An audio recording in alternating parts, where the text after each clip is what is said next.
I'm good. All right, let's do this. All right, everybody. Thanks for coming back.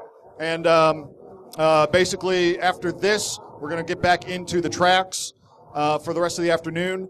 And I think we're closing. Ben 10 will be likely done 6:30-ish, and then anybody who wants to continue hanging out with us, we have the downstairs B-side again for we're bringing some food, and we have that till 9 for all of our the private little party, after party. So, without further ado, John Strand. All right, everybody. So please don't get angry about the rock out front. It's my theme music. It's kind of like Shaft. I have it going in the background. So if you hear angry punk rock, that's all good. I'm perfectly fine with that. The other thing I'd like to say is big thanks to BSides Cleveland for having me out here, and Trusted Sec for kicking this off, and more importantly, Dave Kennedy. I don't know if Dave's here yet or not, but Trusted Sec is kind of, I look at them as that, kind of got frenemies, right? They're a competing pen testing firm to Black Hills Information Security. But to be completely honest, we think Trusted Sec kicks so much ass that they actually do pen testing on Black Hills Information Security. We trust them, all right? So please, please, please, if you guys have any questions and you're looking into good companies, if we lose and we lose to Trusted Sec, we know that people get good work. And kind of another note on that, to finish that out. If you're like, why the hell would he say that, man? He sucks at capitalism. The fact is that if you look in the industry right now, there's not a lot of really good pen testing firms or security firms, period.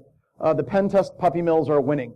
There's all of these different kind of mergers and acquisitions and things are coalescing all together, and there's only a few of us left.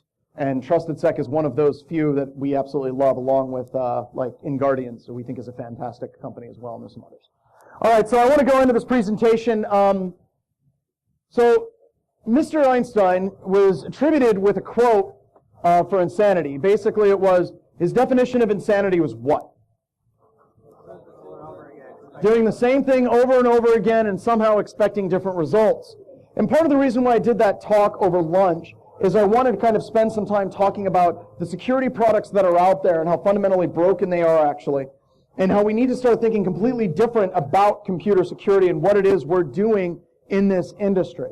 Because every year, if you look at what we're doing the same thing again and again and again and again, and we somehow expect that there's going to be different results. Now, you're going to get a vendor that's going to be a next generation AV vendor, that finally they're going to be able to stop all of these different attacks against the organization. You have groups like Cylance, whose marketing is an absolute complete train wreck, and they say that they will stop 100% of attacks. You have Barracuda, which, why the hell haven't we beat up on Barracuda yet? We beat up on Cylance. I know we have some people here from Trusted Sec. We need to get together and really beat up on Barracuda, because those guys are bad. I mean, they've been out saying for years stopping 100% of all attacks, and that's complete garbage. But we keep buying that garbage because if you're looking at us as far as human beings, these are our tools. And these are the tools that are being handed to us, and these are the only tools that we're being given. So we tend to think that these are the only tools that are available to our disposal, and we're not really thinking fundamentally different about how we can approach trying to secure our networks. I have this chart, it's an old chart, but the percentages haven't changed. I'd like to start out with this chart because it really level sets detection methods in organizations. And let's go through this. This is from Verizon Data Breach Report a long time ago. They went through and they took all the breaches that they worked, and they went through and they categorized how these breaches were actually detected.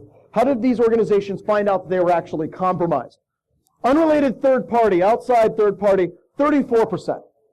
Then you drop down to fraud detection is 24%. Customers picking up the phone, calling you and saying, I think you're compromised. Why? Because you have a duck smoking crack on your website. Like, no, that was intentional. Okay, all right. Law enforcement picking up the phone and saying they compromised you. Actor disclosure going out on Pastebin and like, here's all of your sensitive records. We win. You suck. O'Doul rules. 7%. Unknown. I'm going to come back to unknown, okay? I'm going to come back to unknown, but I got a question about unknown. How the hell does that happen?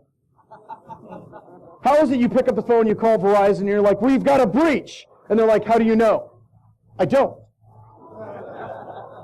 I'm going to come back to it here in just a little bit. I don't know if you guys, anybody here from Binary Defense? Anybody here from Binary? We saw some people from Binary. All right, we're now going to compete with Binary Defense. I'm sorry, but we're going to compete against you. I apologize, I'm going to come back to it, but you should be afraid. Very, very afraid binary defense. All right, so reported by users is 4%, financial audit 3%. She's like, I'm not. I'm a good salesperson. I'm not going to give into this talk. Network intrusion detection systems, 1%. 1. Log review, 1%. That's your SIM. 1%. Your host-based IDS, which is your AV, 1%. That's where you're spending all of your money, folks. And together, they're 3%. It's garbage. Okay? A lot of people are like, well, you know, if you actually implement it correctly, it's actually pretty effective. Garbage. Okay? It's absolute complete garbage. We are doing things incorrectly in this industry. So right now, here today, I want to talk about our competitive product to binary defense. Okay? It's going to be awesome. It's going to be 5 times better than any product you guys have. We're going to name this product Unknown. At regular random intervals, I'm going to pick up the phone and call you. And I'm going to say, you're breached. And you're going to say, how do you know? I don't. Brilliant. 5 times more effective than your IDS or your SIM or anything that you guys have. Just feel free to come and throw money at me later, okay? Coming for you guys. Coming for you guys. Watch it. We're going to take you guys down. All right. So if we're looking at a lot of, all joking aside, if we're looking at the vast majority of what we're doing in security, we're building static walls. And there's a bunch of problems with static walls. None the least of which, whenever we're looking at static walls, is that they're static. You know exactly where they are. They're not doing anything interesting. They're not doing anything proactive. So if you're taking a look at the vendors that you actually have in your organization, if you look at your AV, you look at your firewall, you look at your SIM, you look at whatever product you're dealing with, you are not a unique special snowflake. There are hundreds of other organizations that are buying that exact same product. And do you think that the Russians or the Chinese or the Israelis or the NSA could actually purchase that exact same product and find out no, not there are export control laws, yeah. Do you know how hard it is as a pen testing firm? They give us these things and it's like, what are your export control laws for crypto? It's like, well, we pretty much just use it for our command and control to evade IDS, so yeah, we use that. We use that all the time. And yeah, we have to answer these questions and it's hard. So we have these static defenses and they can be bypassed. And what's so hard is people don't understand how easy it is to bypass them. At no point do I get on the phone with Dave and like, hey Dave. He's like, yeah, did you guys test silence? Oh! Dave, you okay? Yeah, dude, we were testing against silence. They're dead. And it hurt Larry's feelings. We couldn't get by it. Were they running McAfee too? Oh my God, yes! They were running them both. Who the hell does that? What are we going to do? I'm going out of business. I'm done. I've got to pack up everything. We're out of here. That's why it's so important to understand that there are weaknesses in these things, okay? So once a year, we do sacred cash cow tipping. I've got a joke I tell because it's an inappropriate joke. And I was hanging out with Adrian, and I thought inappropriate jokes would be fun. So a lot of times when you present, there's 2 things you're never allowed to present about. You're not allowed to talk about religion or politics. So I'm going to do the religion thing now. And some of you guys have heard this joke, but honestly, I only got so much time to come up with so many jokes, right? I get like 3 good ones a year, and I've been milking this one for a while now. So years and years and years ago, my wife took me to, this is right whenever we started in corporate America, and it was like in 2000, and she was an engineer, and I'm going to stay away from that speaker right there, because it doesn't like me, and it doesn't like you either. And we went to her company's Christmas party. And she's like, don't embarrass me. How many of you guys have had the don't embarrass me conversation? Because you're in IT, right? That's what we do, right? Like, don't embarrass me. So we sit down at this table and you have a choice of chicken, fish, or steak. And I'm like, oh, I want to have steak. And I'm like, yeah, that sounds fantastic. And I tell this joke. You guys know whenever you're driving through the countryside and you have kids in the car and they see cows off in the field, what do the kids like to do? Moo! Not my kids. My kids go, because that's the sound they make on Daddy's grill. All right? And I'm sitting at this table, and we have these two people that work with my wife, who are very good friends of ours, and they became good friends. And their names are Namita and Sanjeev. They're from India.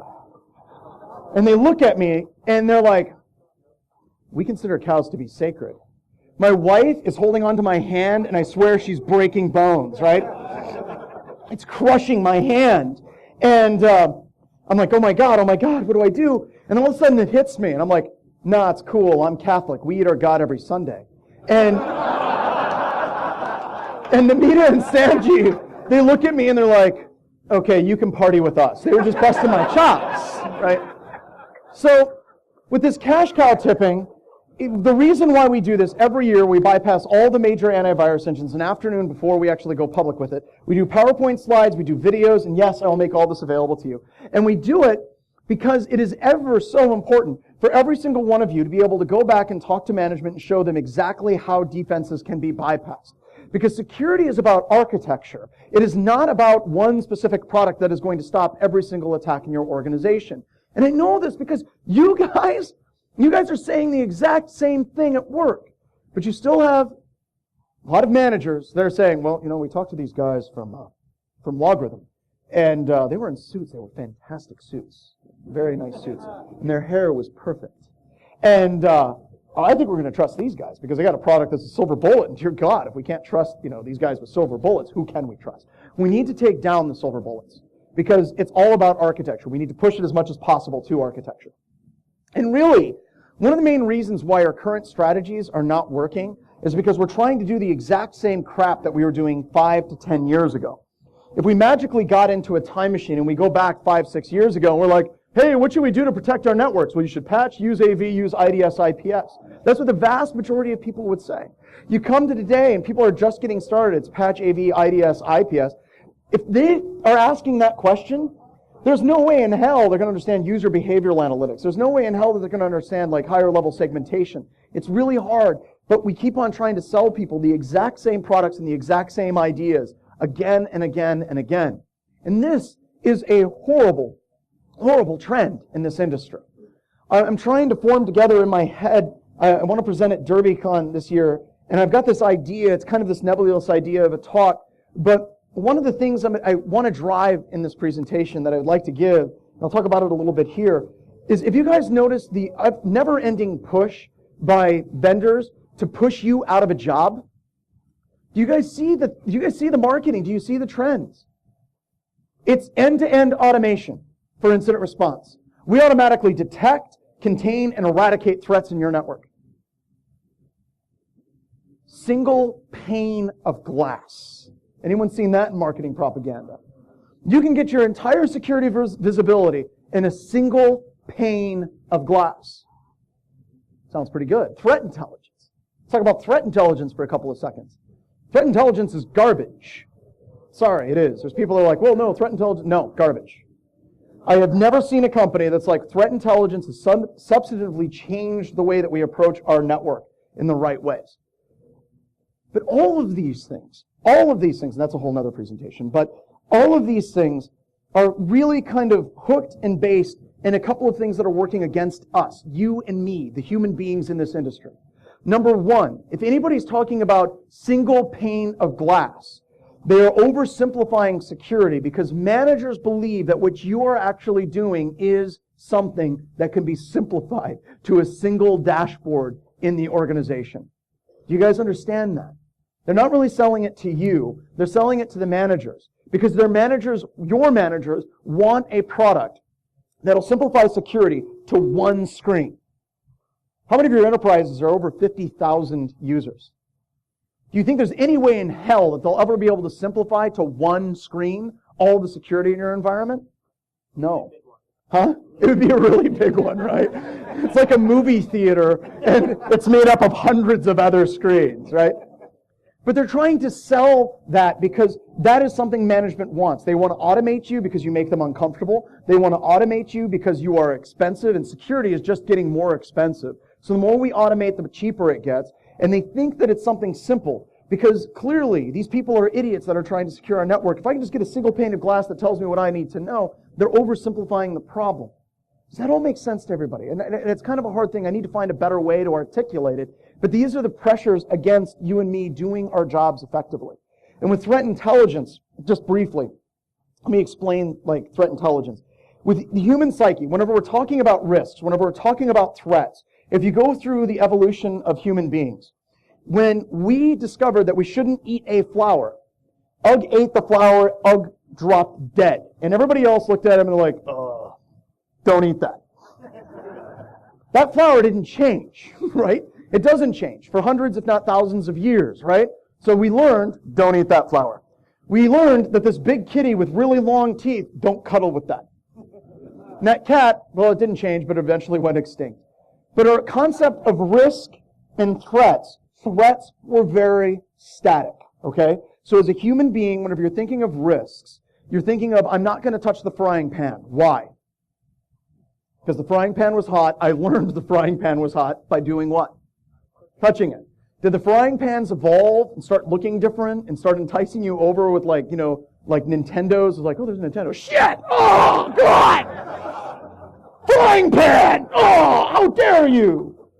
But that's how we look at risk, right? That's how we look at threats. Threats are something that's static, that can be categorized. Once we categorize them, we avoid those things and we continue leaving. You go to Blacklist AV. Blacklist AV is we can identify malware. This is what malware looks like. If we don't let that run, we'll be safe. You go to threat intelligence. What we're going to do is we're going to look exactly what the fuzzy panda number 42 does, and we're going to detect what the fuzzy panda 42 does. We're going to identify them, and we'll be able to do attribution for fuzzy panda 42. Whenever you look at the CIA documentation, when you look at the NSA documentation, they talk specifically about how can we make ourselves look like fuzzy panda 42 so we get attributed to be someone else. The point is, the existing human understanding of risk and threat is not adequately set up to be able to effectively detect and deal with attacks that are moving forward and constantly evolving.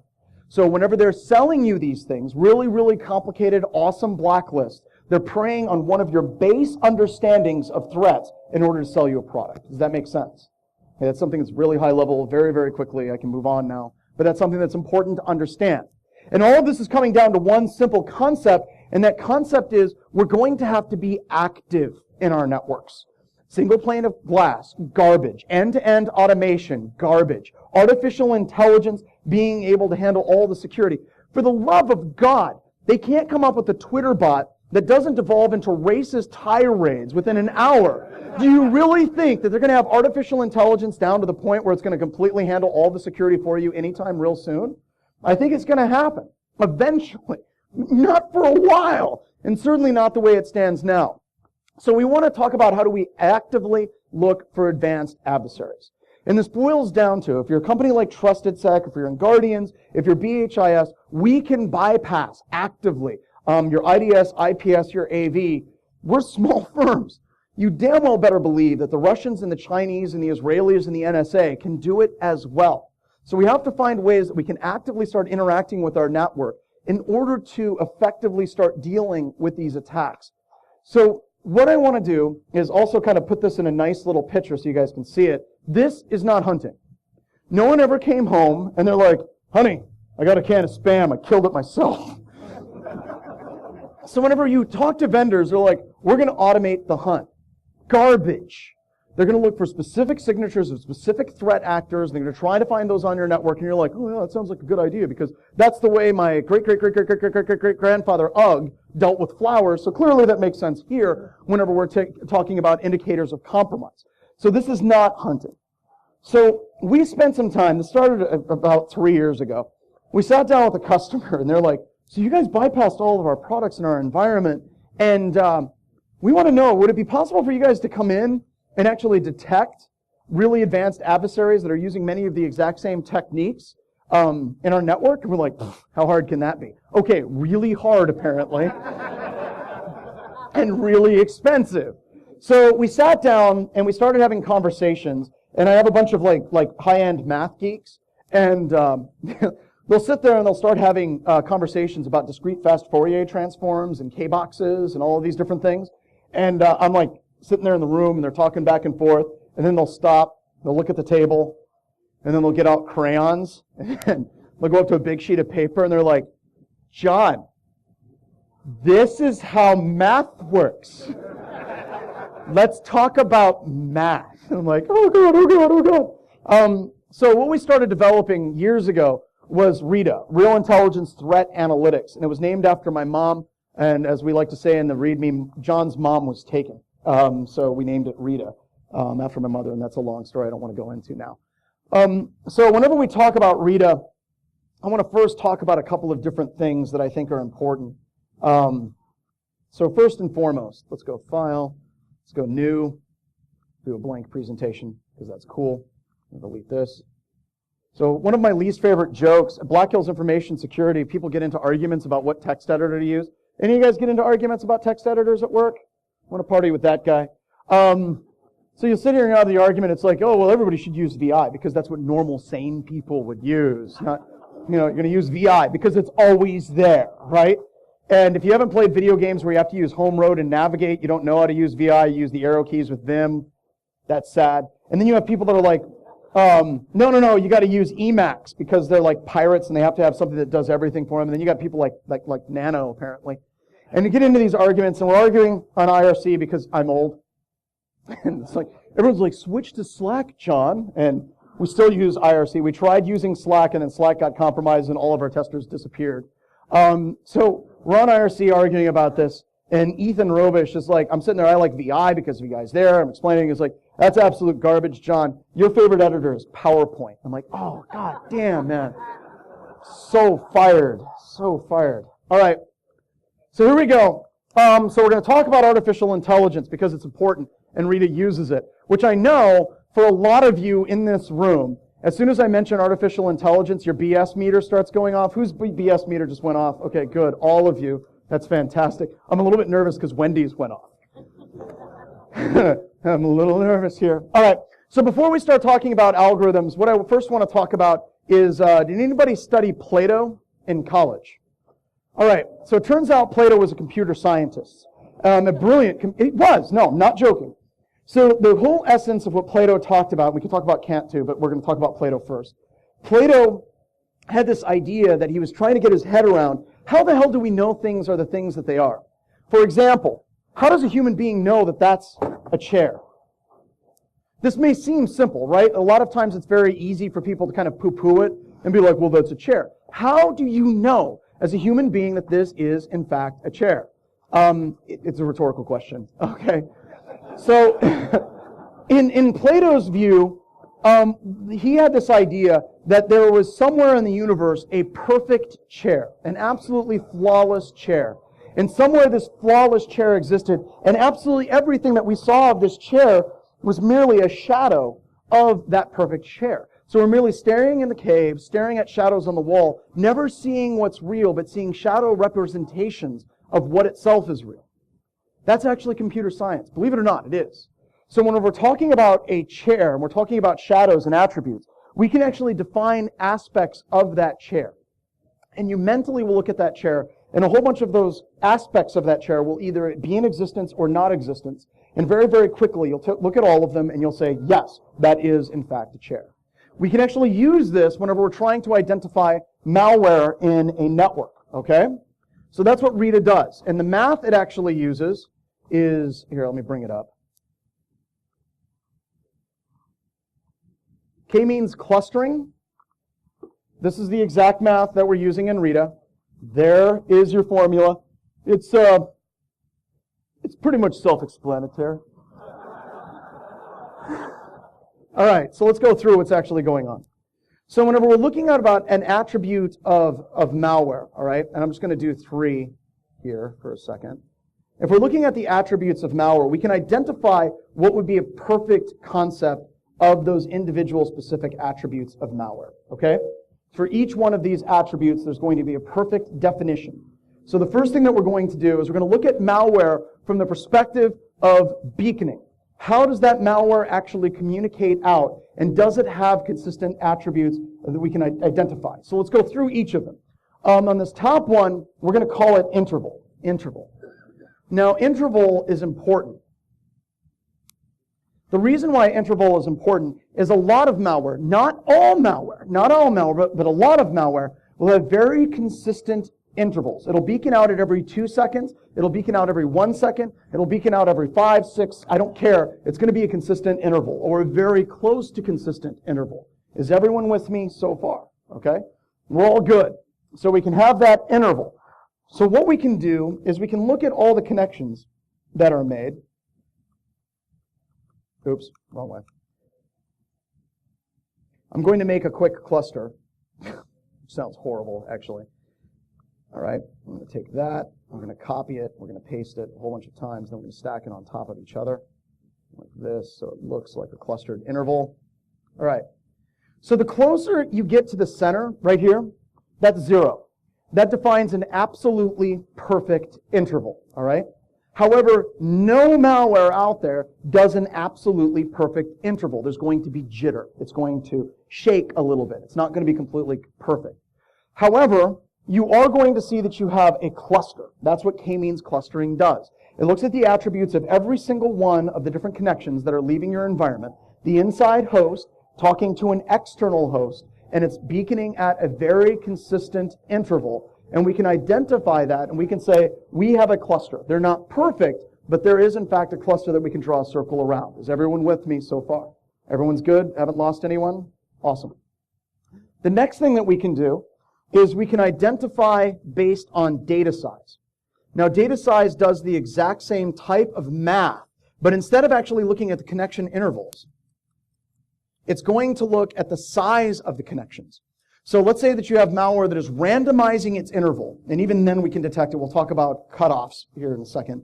But if the data size every time that malware beacons out is 2K, then I can look and I can say every time your system communicates outbound to the internet, to this particular IP address in Estonia or Kazakhstan or like DigitalOcean or whatever, every single time it makes a connection out, it's always 2K.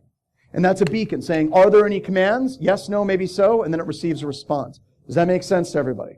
All right? So we can look at it in data size. The next way that we can look at it is we can also look at it in connection time.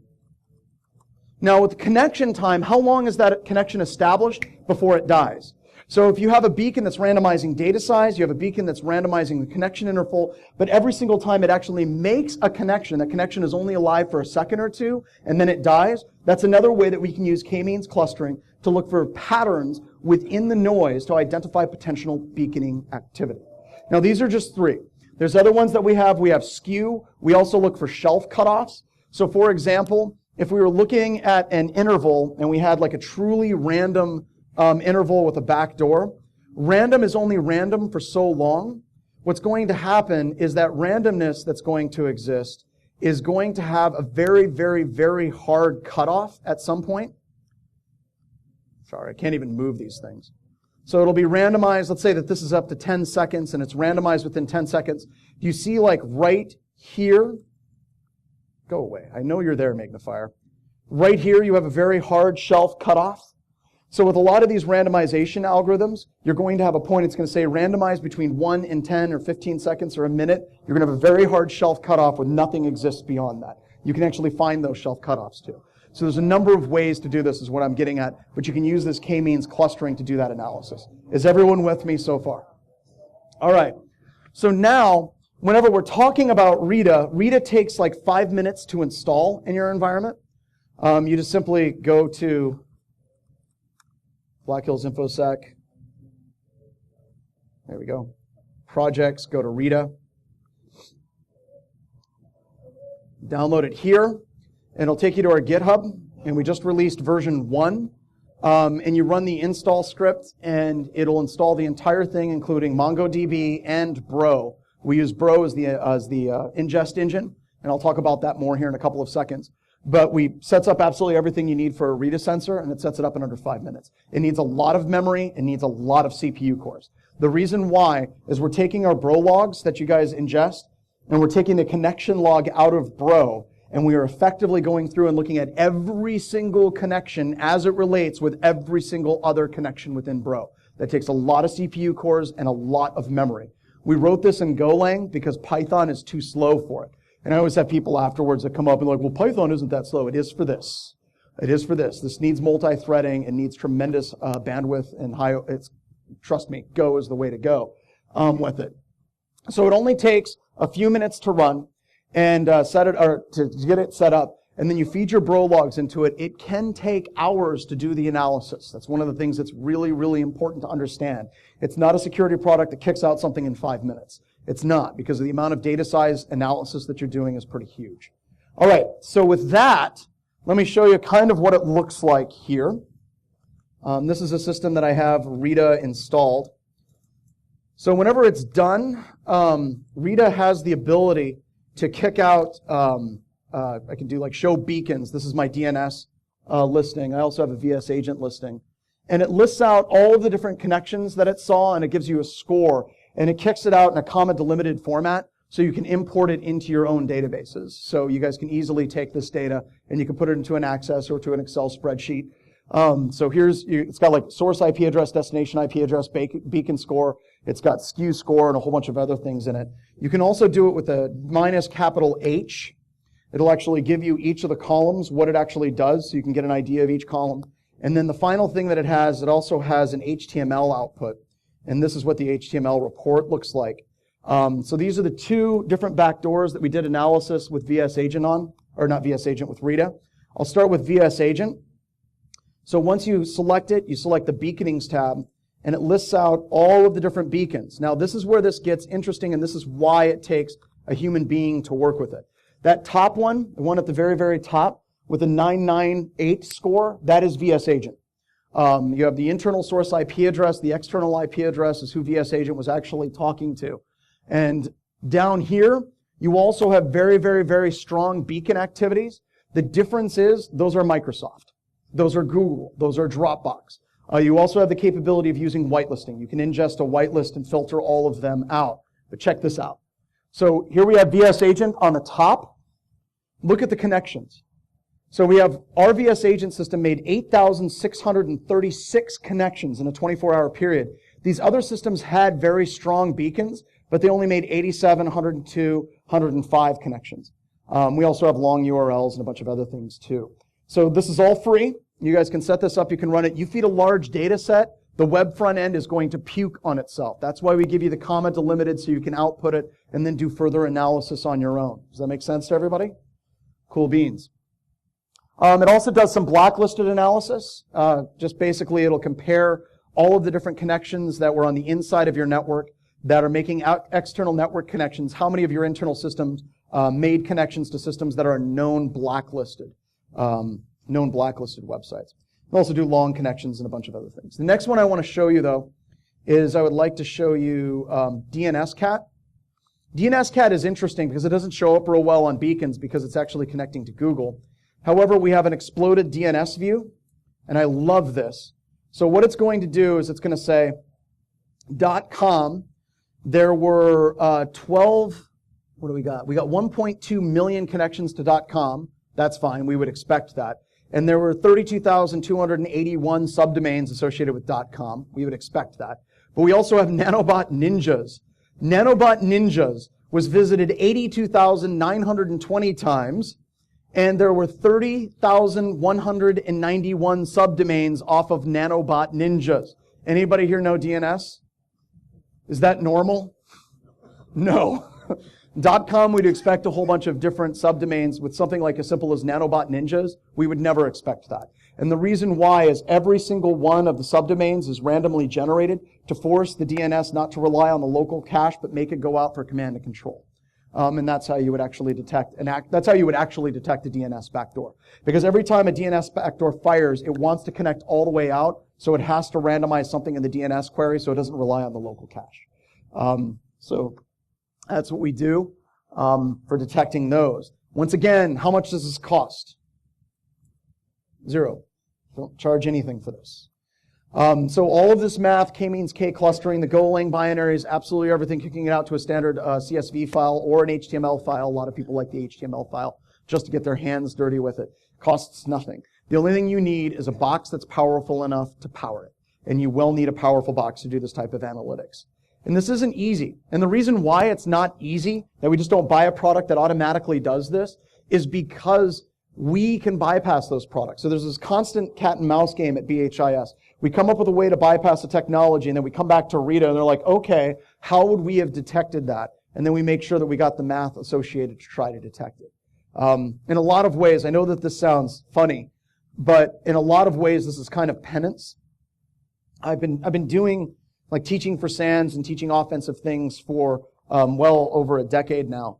And it's really bothersome for me. Like we talked about during lunch, we talked about GCAT. We wrote the first version of GCAT, Byte took it over. And then that was used in Ukraine power grid attacks. And it sucks whenever something you create is being used. It sucks whenever I have videos about bypassing AV and I get these questions. I want to break into my girlfriend's computer. Can you please help me bypass AV? It's like, you missed the point, right? So a lot of this is penance. A lot of our tools that we release at BHIS are actually defensive in nature because they're tools that we don't see. We see a gap. We don't see people actually doing this. And we want people to start doing this. We think that that's important. And it's all open source and free. So whenever you started in computer security, what did you think it was going to be? Seriously, you thought it was going to be like hackers. It's exactly like that for, no, I'm joking. I haven't skateboarded in years. I'd probably hurt myself. But we always had this vision it would be like Hacker Man. We'd have a Nintendo Power Glove. We thought it would be like whatever crap TV show that is. We'd be sitting down with an attractive member of the opposite sex, sharing the same keyboard. It never works, by the way. I've tried co-hacking with other people. It's like, here, scoot over, let me help you. It's like, no, it doesn't work. They're hacking our firewall with JavaScript. Well, duh. But you had this vision, okay? You had this vision whenever you started computer security that it would be dynamic. It would be adversarial. It would be you, the good person, going up against the bad guy, right? You'd be hunting and tracking these attackers through cyberspace. You'd be actively, like the posters, where they always have these people that looks like they're straight out of PricewaterhouseCoopers pointing at a computer screen. It's like, right there. That's that one. Right there. And it didn't. Instead, what computer security has become, for a lot of you, has become a compliance chase. Right? How many of you feel like you spend most of your time working on compliance documentation? Arguing, hey, 8-character passwords are dumb, people. And they're like, well, according to the compliance standard, that's based on the NIST Green Book of 1985, you should have an 8-character password. We're constantly fighting those things. Or if you're not working in compliance and you're an engineer, how many of you guys are like engineers and you work on incident response? You work on incident response. Do you realize that what our jobs has become in incident response is clean up on aisle 3? Like, Jim. Yeah. Susie clicked on a link. Floor 3, could you please clean that up? Oh, God. And you like grab the mop bucket and you're like, you're not supposed to click on the links. Like, oh yeah, I didn't know. I just clicked on it. It looked legit. It was a cat and it was cute. And you clean the malware off, and then you go back down into the basement because that's where we all are, right? And then you wait for the next call. That's what we've become, and that sucks, right? That's horrible. I mean, we have this idea of us being dynamic hackers and breaking into things, but really, even pen testing, there's a lot of documentation. There's a lot of report writing. There's a whole bunch where we have to learn what they have in their network to try to detect us. It never really got to that point of us like tracing hackers through. We all want to be Clifford Stoll. We all want to see that bad guy eventually get caught and found, and it never really pans out that way. We can do that. We can do that. So let's talk about that. So whenever we're talking about, I wish I had more time to talk about more active defense things. Every once in a while, there's this thing that starts up on the internet. It's like, hacking back is wrong, boys and girls. You shouldn't do it. And it shuts down all active defense conversations, which is garbage. There's somebody giving a presentation on active defense later on. Are they here? Fantastic, dude. I wish I could hang out and have a beer with you, but we need a framework, right? Because right now, all of the active defense conversations are strike back. We're going to launch an attack against an IP address that's hacking us. You hacked me, I'm going to be able to hack you. I get to fire on your system because it doesn't work, okay? What we need is a range of options that aren't just pure hack back, but there's things that we can do. So I came up with an idea with Paul years ago. We came up with AAA, annoyance, attribution, and attack. And other people had other ideas, so annoyance is now cyber deception, which is fine. I guess I don't care. But it all ties back to OTA, observe, orient, decide, and act. And in an adversarial relationship, whoever can observe, orient, decide, and act the fastest wins.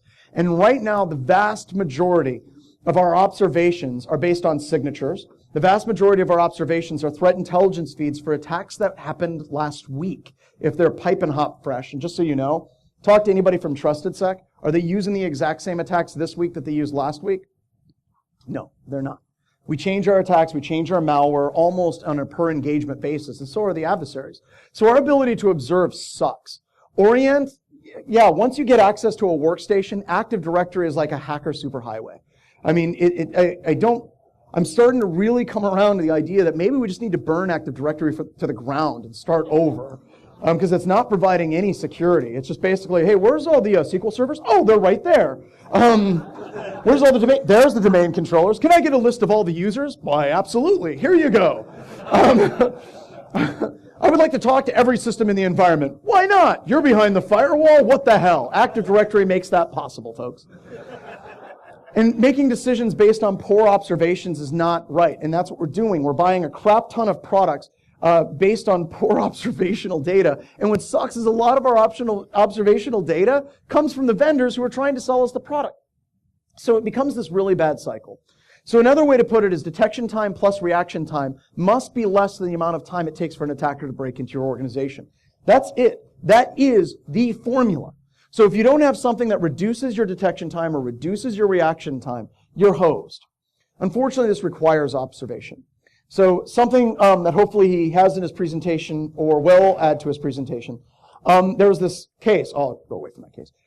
Name of the case is Susan Clements Jeffrey versus Absolute Software. Susan Clements Jeffrey was a substitute teacher. She was teaching class, and one of her students said, hey, would you like to buy a cheap MacBook Pro? And she's like, how much? Student's like, $50. That sounds legit, right? So they made the transaction. I'm not making this up. They made the transaction at a school bus stop, which, once again, totally legit. Susan Clements Jeffrey takes this notebook computer home, props it open, logs in, and immediately starts cyber sexting her boyfriend. The computer was stolen from another school district, and they had LoJack or Absolute Software on it, so they could track where that computer was, and they could turn on the webcam. And they took multiple pictures of Susan Clements Jeffrey in multiple various states of undress and sexual activity. Was it their computer system, right? It was their system? Do you think that Susan Clements Jeffrey had a right to sue Absolute Software for turning on the camera on their computer system, the school district and the police force, to track where she was? The answer is no. They did not. Let me read the legal jargon from the judge. So Judge Walter Rice ruled, it is one thing to cause a stolen computer system to report its IP address or its geographic location in an effort to track it down. It is another thing entirely to violate federal wiretapping laws to do so. The point on this is, if you're trying to do any type of attribution, get the location, get the IP address, that's fine. But if Susan Clements Jeffrey stole this computer and is now using that computer, she has a right to privacy for using that computer system. That means even if somebody is hacking you, you do not have the right to break the Computer Fraud and Abuse Act to hack their computer system and violate the law. Two wrongs don't make a right, is basically what it's getting down to. But geolocating its IP address and its location in an effort to track it down, perfectly cool. As far as this ruling, this is our case law. So we released the Active Defense Harbinger Distribution, ADHD. This is a tool that has all the different open source, yep, that's the name. You know what pissed me off, though? Okay, so I named this ADHD, and I thought that was pretty crafty. What's that congressman that came up with the law? What's his name? He called his law ACDC. I'm like, God damn it. You know, sit and try and tell me that you didn't, never mind, whatever. All right, so we break down annoyance, attribution, and attack, and I'm going to focus on attribution. And let me show you really, really quick. I'll show you, let's go like this. So everything in ADHD is free. It installs. And one of the things we have in it is Honey Badger. And what Honey Badger does is, yeah, Honey Badger don't care. Nasty. All right, so Honey Badger, as soon as you go to a website, this is just a demo page for the crazy natty ass Honey Badger, and it'll try to pop up this Java applet. And you can have Honey Badger clone a website for you. So what do you think would be a good website that would entice a bad guy to run the Java applet on that website? No one should run Java, let's be honest, right? But as a hacker, you see Java all the time, and you get excited whenever you see Java running on certain situations. What would be a situation where a bad guy would be excited to run Java? Yeah, maybe some monitoring software, security software in general. What else? Anything with Oracle, right? Anything at all. What about like VPNs, SSL VPNs? Possibly. What about VNC? Has anyone used the port 5900 filter in images.shodan.io? Isn't that horrifying? It's like usually whenever I'm teaching class, I do that filter. It's like port 5900 on images, and then I'm like, okay, students, show me how long it takes for us to find a system that if we took over, we could kill people. And it's like the first page. They're like, that right there, that is a geothermal power plant. What the hell are these people doing in Switzerland? So we can do that, and we actually have a nifty little tool called jar combiner that'll merge Honey Badger code with any other Java file that you use. You can take existing programs and backdoor them. And this is awesome. So the problem is most Java instances today just don't run. But if they do run, they will not run at all with a self-signed certificate. You have to actually go get a valid certificate from a real company. So we started up a company in Idaho called Verified Code Certificate, LLC. And it's a real company. And whenever we applied for the certificate, we dropped the LLC. So now it just says Verified Code Certificate. And if you run this, I hope I have internet connectivity. Nothing happens. I know you're probably expecting something dramatic. But if you run it in the background, here we go. Oh, that's the demo page again. In the background, it's recording the connections. Here we go. Go to demo pages, go to demo pages. There we go. You can see where I was earlier. I was down in San Diego teaching. Whenever they ran that Java applet, and you can embed this inside of macros, inside of documents too. So is that pretty close? I mean, it put us across the street, but you know, what the hell. It's funny, whenever I demonstrate this to people in DoD, they're like, yeah, that's close enough.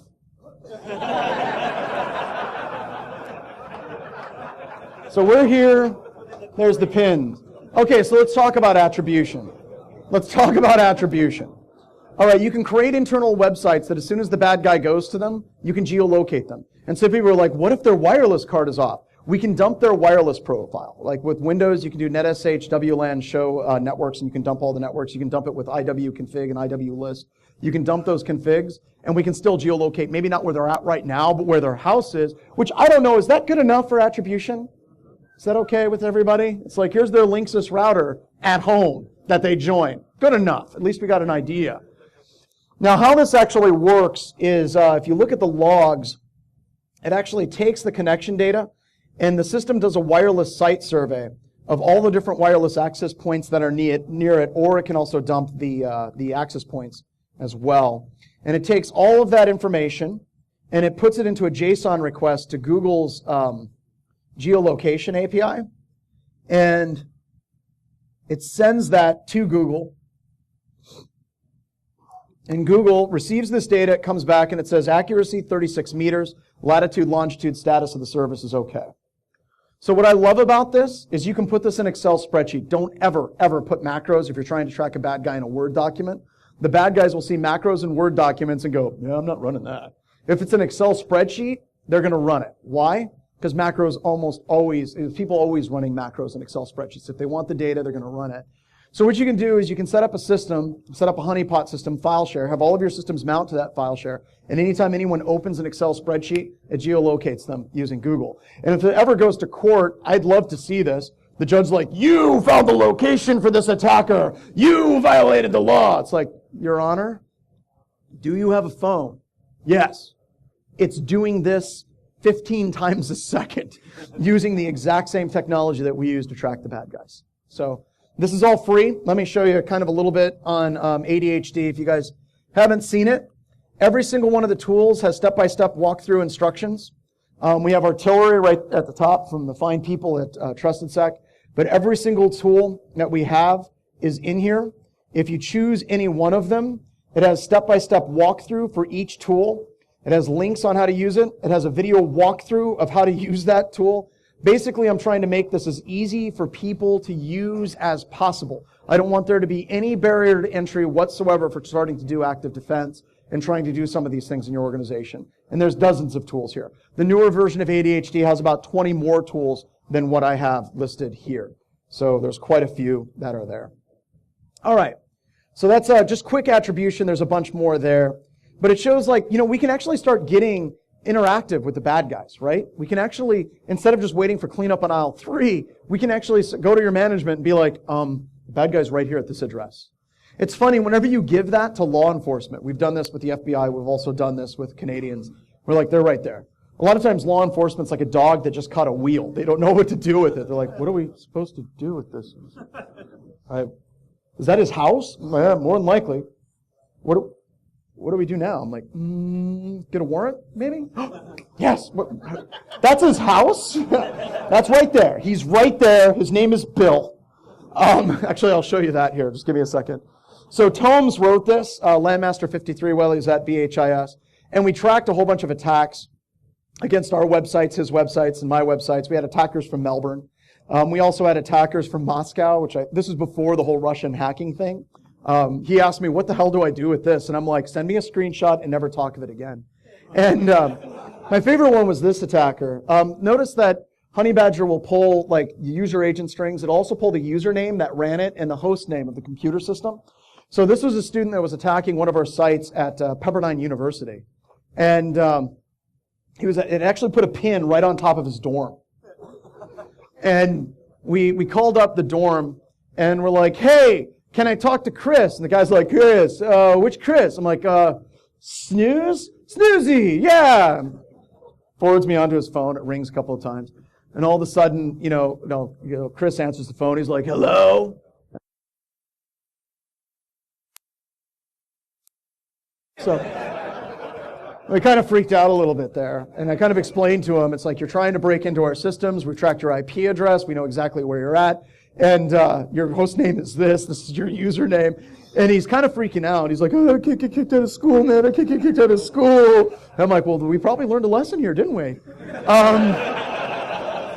And then at the end, he asked me for an internship, which I thought was weird. Did I hire him? Yeah, no. You got to get a bad guy to run it, though. See, that's the trick. You got to make them think that they got a VNC server. You got to make them think that they got some type of network user authentication or an SSL VPN. And it's got to be someplace that your normal users don't get to. Like robots.txt, disallow, no index, no follow, the admin directory. Users aren't going to go to the admin directory. Where's the first place a bad guy's going to go? He's going to go to the admin directory. So years and years ago, I got invited out to work with a big scary bank in Germany. And in case you guys were wondering, all banks in Germany are big scary banks. Every single one of them. So this one invited us out to do some active defense stuff, and we also pen tested some credential management stuff for them. And and the equivalent of a CIO for the group that we were working, it was like, no idiot is going to run this, right? At all. We're going to set this up, we're going to run it. Now, it was kind of funny when we went there. We went to Frankfurt, and my wife bought the hotel, she got the plane tickets, and we took our entire family, all of our kids. It was one of those things, it was over Thanksgiving, so I sent them a bid that was way high, and they came back and they're like, so that's euros, right? We accept. And I'm like, yes. Because euros are like 150% of a US dollar, so my whole family comes. And my wife's all excited, and she got us set up at the hotel. We get off the train coming out of the airport, and we're walking around with cell phones, and it's like, turn right down this street. And I look down the street, and it's all like pink lights. I'm like, no. Turn around and go back. I'm like, oh, God. My wife had found a deal of a hotel, and the hotel was in the red light district. It was actually called an hotel. You had to buzz to get into the hotel. You had to push a button, zzz, and the lady would be like, what do you want? I'm like, oh, we got reservations here. She says on the intercom, "Oh my God, you have children." So we go up and we check into this hotel, and the lady's like, oh my God, oh my God, you have kids. Wait right here. We've got to go put new carpet in your room. So we sat there for like an hour. She fed my family. She was extremely nice. And her husband went and put brand new carpeting down. And she gave us 2 rooms that were actually connected to each other. We got into the hotel rooms. There's like bars on the windows. And it was just, I'm just like freaking out. And I was like, thank God my wife was the one that booked the room. Because if I would have booked it, there's no way I'd live that down. Although here I am telling the story for like the 20th time. So we went in, we got settled in, and all of a sudden the lady comes into our room, busts into the room. She looks at my wife, looks at the kids, looks at us, runs up, and unplugs the televisions in both rooms. She's like, "Don't let the kids watch TV," and leaves. So we spent a week or 2 weeks in Frankfurt, and it was awesome. It was great. Every time we'd leave the hotel, it'd be like, ladies and men, they'd be like, "Hey, you looking for a good time?" And my kids are like, "Yes, we are. Yes, we are." We're like, "No, we're not." So still to this day, when we're at family functions, the kids will be like, "Hey, Dad, you remember that time you took us to the red light district in Frankfurt and we stayed there for 2 weeks?" Oh God, I want to kill them so bad. So we ran Honey Badger for a week, and this guy was like, no one would ever run it. And we got this many pins. We took all of these ASNs for each one of these IP addresses, and then we did a lookup on how many of their systems on the inside of the network were communicating to any of these ASNs, and they found 4 systems that were compromised on the inside of their network that all of their security products missed. I had a question. Is this not threat intelligence? Is this threat intelligence you buy from a can from somebody else? Not even close. Threat intelligence can have value, but it has to be something that you create. We can create traps for attackers. We can. And we can do it legally. And we can do it intelligently. And you know what? This is fun. This isn't waiting for the next breach to clean up. We also have Jar Combiner, which allows you to merge Honey Badger with absolutely any other Java application that you want. And it's free. Go run it. So, as I said, I'd make you guys kind of uncomfortable and kind of close out. We're looking at security and as bad as it is, and it is bad. I think it's hilarious whenever people are talking about what the Russians did, and they're like, the Russians spearfished Podesta. They're the only people that are lead enough to do that. I'm like, really? 5 seconds with the social engineering toolkit, and you too can recreate this exact same attack. What the hell? People are waking up to just how bad it is, but I don't think they know just how bad it is yet. Because it's worse, right? So is it time to pray? So I'm going to give you guys a prayer. And I like this because a lot of people get really uncomfortable whenever we start talking about prayer. Their butts clench up and they're like, oh my God, he's going to give us religion. But I think this is a prayer everybody can get behind. God, grant me the serenity to accept the people that will not secure their networks. The courage to face them when they blame me for their problems, and the wisdom to go out drinking afterwards. And I think that's true. A.P. Delci came up with that, and I love it. This is an invitation, folks. ADHD is just the start. I need ideas. You guys come up with crazy cool ideas for active defense. That's what we need. Go see what we got. Come up with ideas. Send them to us. I got a fleet of flying monkey interns. My suck at capitalism. Almost everything I do gets fed back into ADHD and Rita. They cost nothing at all. I want to say thank you very much. You guys got my contact info here. And one more thing, we do free webcasts all the time if you guys want to register. We have an EEP URL there, and we also have QR codes because you guys totally trust that. And with that, that's it. Thank you so much, everybody. Hey. Can I take that from you? Okay, Manage sounds the good.